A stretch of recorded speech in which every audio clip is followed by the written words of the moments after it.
After the Mahabharata war, Krishna visited a rishi's ashram. The rishi was very angry with Krishna because he did not stop the war, which led to the killing of countless people. Out of anger, he was about to curse Krishna. Krishna said smilingly, "I am beyond dualities. If you curse me, it cannot touch me. But you will be losing the power attained through penance."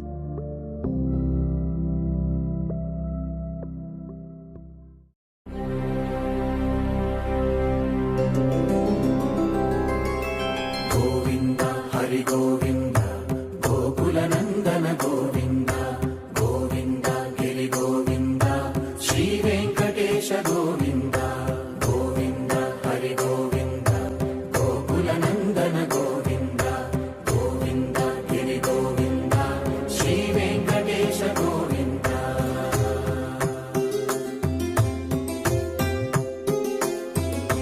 Bhrugumuni Pujita Govinda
Shri Venkatesha